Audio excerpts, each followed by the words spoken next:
Happy New Year, everyone! Ignore that timestamp under this video that says it's February. Lunar New Year hasn't happened yet, so I'm still under the wire. It's been a while, I know, and if it was 10 years ago, I probably would have had a whole skit prepared about how The Running Man was so bad that I spent the last several months in a coma or something, but since it's 2026, I'll just tell you the real reason. I got busy. Remember how I said I was reading more because I was out of work? Well, I went back to work in October, and I don't know if you know this about retail, but the busiest months we have are from October to December, which meant that I had exactly zero free time to do any sort of writing, let alone produce videos. But since the holidays are over and things have calmed down significantly, I'm hoping to get some writing done, and it felt like a good time to cover all the books I read over the last few months.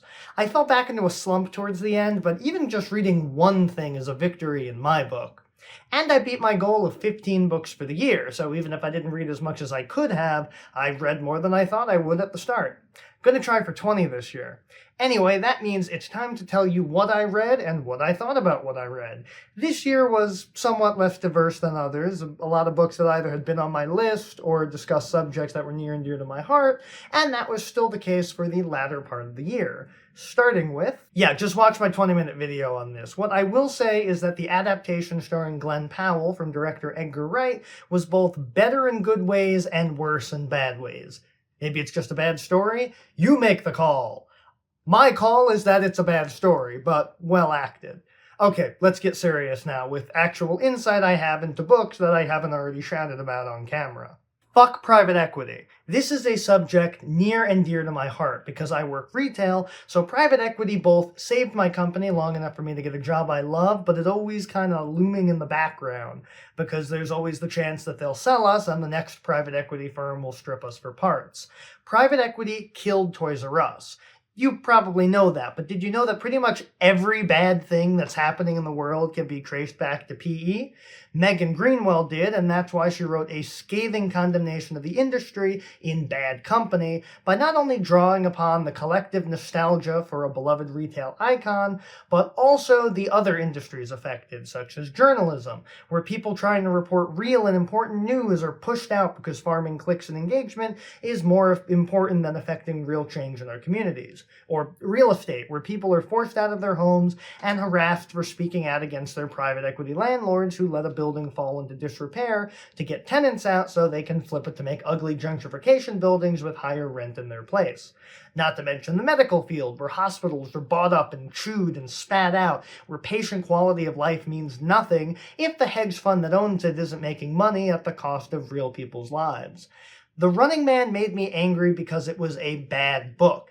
Bad Company made me angry because now I understand what's been going on even more. I knew how bad it was for retail, but I had no idea how deep the rot had gotten for other industries. I wouldn't say it was my favorite book I read, but it is deeply important to me. And so got 4 stars for me, and I think everybody ought to read it too. Charlotte Iles is not a teacher, but she might still be a detective. After a stellar debut from TikTok star Katie Siegel comes a worthy follow-up. Charlotte Iles used to be Lottie Iles, a Nancy Drew Encyclopedia Brown-esque child detective who is now a burnt-out former gifted kid trying to survive her 20s. And with the help of her friends Gabe, a struggling influencer, and Lucy, a middle school teacher, she's still solving mysteries. While the first book was a classic hero's journey with a refusal of the call and return to her detective work, this one is much more direct, with the conflict mostly coming from the fact that Charlotte returns to the site of much of her work, her old middle school, where Lucy works and Charlotte moonlights as a substitute teacher. They get embroiled in a brand new mystery that has all the twists and turns that you might expect, and a few that you might not. For all of us who grew up and wondered what happened to those child protagonists, Katie Siegel brings a delightful little mystery that gets way darker than one would expect, but then again, little old ladies are always solving murders in quaint English villages, right? But it's still a good time. The way that Siegel uses flashbacks to Charlotte's childhood to inform events in situ is expertly done, and I was guessing all the way till the end. Hopefully this isn't the end of Charlotte's adventures. Another 4-star experience. The next one on the list is Quantum Leap Foreknowledge by Christopher D. Philippus. I was hoping to do a full video on this one, harkening back to my earliest days of video production, when talking about these books was pretty much all I did. But like I said, I got busy. We don't really have time to get into what Quantum Leap is for the uninitiated, but suffice it to say it's one of my favorite TV shows from the 90s, and features a man named Sam Beckett time traveling by leaping into people's lives and changing them for the better, with the help of a hologram from the future named Al, who provides information to aid Sam's missions. The novels were mostly written by fans of the show who happen to be writers, this one being written by Christopher D. Philippus, a fan who I became aware of because he hosted a podcast where they went through the entirety of the original show, and also the reboot that aired a few years ago on NBC. They were also at one point going through all of the novels. The quality of the books varied on the author, and it depended on who was writing it about whether it was good or not, but for this book I think it was done really well. It's a very TV plot. A lot of the novels went in directions that didn't always work, but Chris does it well. The connection to the established episodes is incidental, which is all the better. It doesn't get bogged down in continuity. It's like Lower Decks for Star Trek. If you know the reference, it's meaningful, but if you don't lose anything, which is helpful since the book came out in an era where you kind of had to hope that eventually you'd catch every episode in reruns. This one answers an age-old question for the show. What happens when Sam leaves? The answer for this one is that a woman who Sam got arrested in the course of his mission remembers his face and tries to kill him. The only problem is that due to the time travel involved, the Sam she tries to kill hasn't actually time traveled yet. So it's a race against time to prevent the paradox, while Sam is stuck in the past trying to save a women's mud wrestling league from conservative Puritans trying to run them out of town. Yeah, I said it was a good book in the context of the show and the other novels. I didn't say it was perfect. Another 4 stars. And then I read Will There Ever Be Another You by Patricia Lockwood. This one might seem like an outlier for me, but that's only because you don't know who Patricia Lockwood is. And I didn't realize that when I'd seen her earlier books around my store. It wasn't until this one was coming out that I realized I knew who she was. She's Miette's mother. The one who kicks Miette's body like the football. Patricia Lockwood is a poet, novelist, and essayist, and in this book, she's doing all 3 at once. The plot concerns characters originating in her last novel, No One Is Talking About This, an autofiction where the protagonist and her family are processing their grief after her sister loses her infant, and they get a 1-2 punch when the protagonist is diagnosed with a chronic illness. It's an exceptionally weird read, perhaps because I was unfamiliar with her previous works, particularly that previous novel where the characters came from. I decided to read this after making a promise when I found out that Lockwood was the creator of that famous Miette tweet, and decided that I'd read whatever her next book was. It's an odd mix of poetry, personal essay, and prose. It makes for a strange, ethereal experience. I listened to it as an audiobook since that came first from the library, and that made it even more so. You can tell that Lockwood is a poet because it's almost written in verse, like a free-form poem. It's a very inspirational work. It actually inspired me to write a strange passage of my own when the idea struck me. I'll link to that in the description. Thus, another 4-star experience. I'd give it 5, but Patricia Lockwood loses a star for kicking Miette like the football.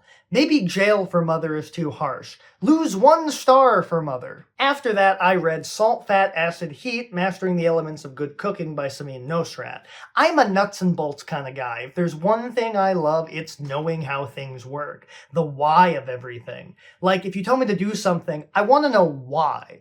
Why do we do things this way? And this book is great because it tells you exactly that. At least in the context of cooking.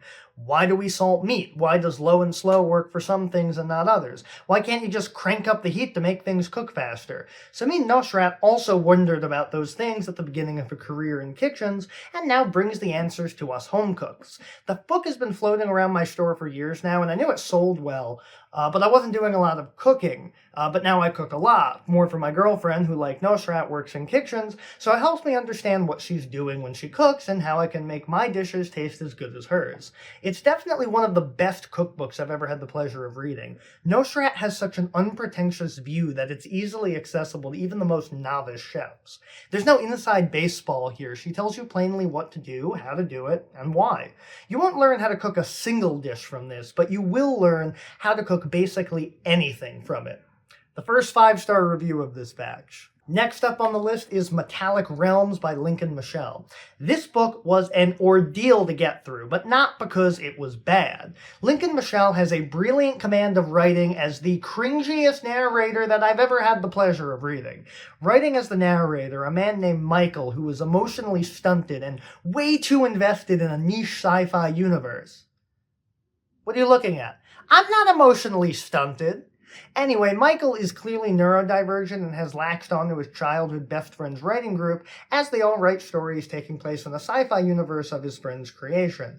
But there's a side narrative, as he also chronicles the group's personal conflicts and activities, romance, resentment, and even his own contributions to the group, although clearly none of them, save for his friend, actually likes him and only tolerate his existence. You would feel bad for him, but then he goes and does something stupid like stalk them to a Star Trek convention or install hidden microphones in the apartment to hear all the juicy gossip for his oral history.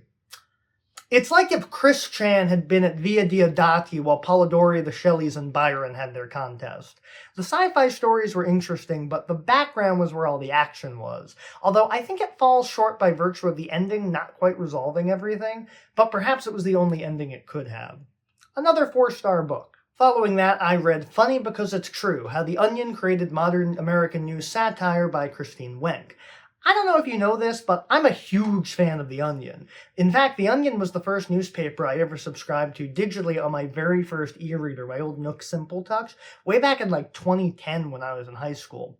And when they brought it back into print, I was one of the first people in line. It's fun to read a paper that prints insane stories when the insane stories aren't real life. This was a great chronicle of the history of The Onion through their infancy in Wisconsin to the dizzying heights that they got to and their fall from grace as they also fell victim to private equity. I've actually got a through line with this one. Christine Wenck was there at the beginning but left early on, so most of her info comes from talking with others who were there over the years. It's actually impressive that a student-run satirical paper but ended up becoming a sought-after IP that could be turned into a movie years down the line. The origins were innately fascinating, although I think it had a bit of a slow start getting through the non-onion-related chronicling before getting to the good stuff. I know we had to learn about whaling to understand Moby Dick, but did we have to spend a good half hour on the Keck family's history in journalism? Plus, the end was also a little anticlimactic, as once the major closure of the New York office happens, it feels a bit like, and then some stuff happened, and now it's today, and Ben Collins is running the place.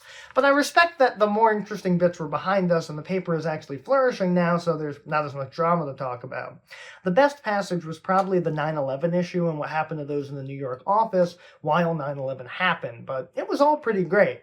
Though I did manage to convince my assistant manager at work to read it because I wouldn't shut the fuck up about it because I was enjoying it so much. 4 stars. So that was the last quarter of 2025 for me in books, but we're not done yet because I want to figure out what my top 3 favorite books of the year were. Normally I determine that based on ratings, but I'm a very generous critic sometimes, so I ranked a lot of stuff highly. Lowest rating was obviously The Running Man, but as for the cream of the crop, I think I'd rank it as follows. Number 3, Sunrise on the Reaping. It literally brought me back to my childhood like that scene in Ratatouille. And whatever power Suzanne Collins harvests from keeping her mouth shut about her feelings on trans people, unlike a certain children's author I could name, is going to extremely good use. Can't wait for the movie. Number 2, Everything is Tuberculosis. This is a tough ranking to do, but I couldn't rank this any lower than my top 3. And if I was ranking solely new releases, this would be number 1. But I'm not, I'm doing what I've read, so there's one backlist title that beats him out.